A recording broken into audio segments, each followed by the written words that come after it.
Assalamualaikum warahmatullahi wabarakatuh. Saya Fikri Asrofi dari kelas 1D Prodi Perbankan Syariah NIM 1279. Di video ini saya akan menjelaskan bab 6 tentang hak dan kewajiban warga negara. Ada 3 pokok pembahasan, yaitu yang pertama pengertian warga negara, yang kedua pengertian hak dan kewajiban warga negara, dan yang ketiga hak dan kewajiban warga negara dalam Undang-Undang Dasar 1945. Yang pertama saya akan menjelaskan pengertian warga negara. Pengertian warga negara secara singkat adalah penduduk dalam sebuah negara berdasarkan keturunan, tempat kelahiran. Mereka punya hak dan kewajiban penuh sebagai warga di negara itu. Penetapan warga negara dalam sebuah negara ditentukan berdasarkan peraturan perundang-undangan. Pasal 26 ayat 1 Undang-Undang Dasar 1945 yang disahkan oleh UU sebagai warga negara. Yang dimaksud dengan orang-orang bangsa lain adalah peranakan Belanda, Tionghoa, Arab yang bertempat tinggal di Indonesia, mengakui Indonesia sebagai tanah airnya, bersikap setia kepada NKRI.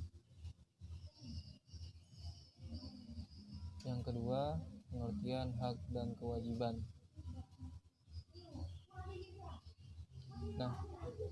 Untuk pengertian hak dapat dipahami juga sebagai HAM.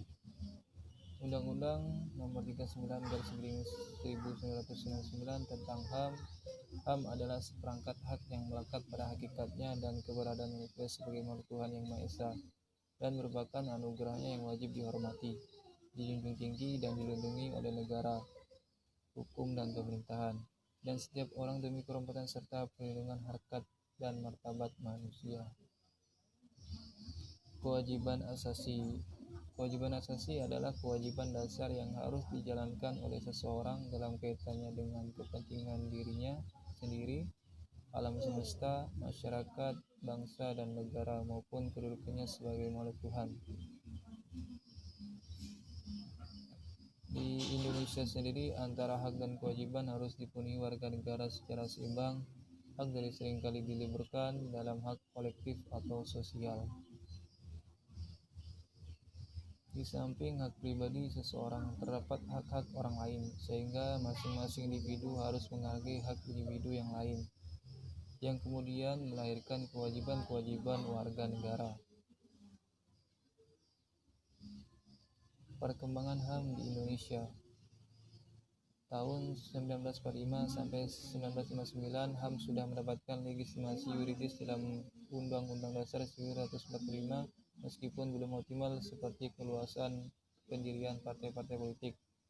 1959-1966 terjadi pemasungan hak asasi sipil dan politik seperti hak untuk berserikat, berkumpul, dan mengemukakan pendapat dengan tulisan. Tahun 1966 sampai tahun 1970 muncul gagasan perlunya pembentukan pengadilan HAM. Tahun 1970 sampai 1980 persoalan HAM mengalami kemunduran dan terjadi penolakan terhadap HAM. Tahun 1990 pemerintah membentuk Komnas HAM. 1998 sekarang setelah jatuhnya rezim Orde Baru, terjadi pengembangan luar biasa pada HAM dalam Undang-Undang 1945.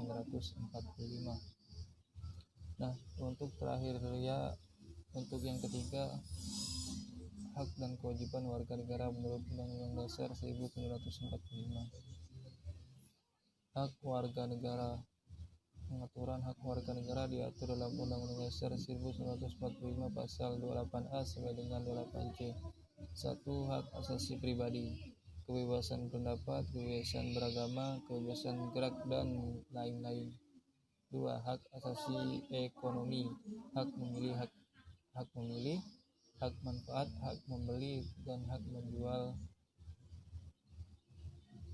Yang ketiga, hak asasi sosial dalam kebudayaan, mendapatkan pendidikan, mengembangkan kebudayaan, dan lain-lain.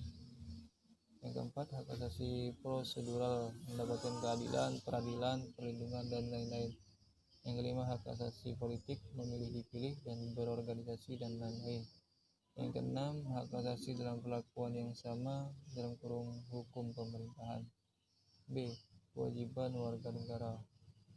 Pengaturan kewajiban warga negara diatur dalam Undang-Undang Dasar 1945 Pasal 27, 8, 30, dan 31 sebagai berikut: membayar pajak, menjunjung hukum dan pemerintahan, menghormati HAM orang lain, tunduk kepada ketetapan UU, ikut serta dalam usaha pertahanan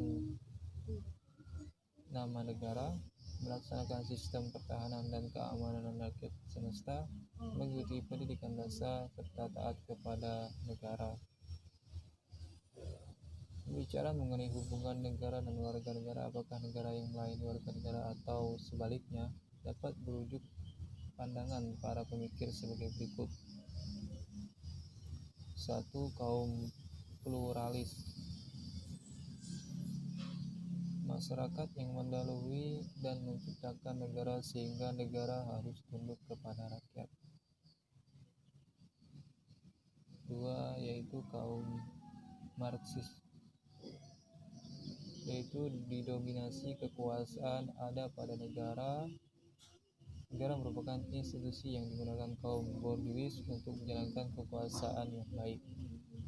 Yang ketiga, kaum sintesis, yaitu menyatukan dua pandangan di atas kata kunci struktur atau negara untuk teori Marxis dan agensi atas warga negara untuk teori pluralis, yaitu negara dan warga negara saling mempengaruhi.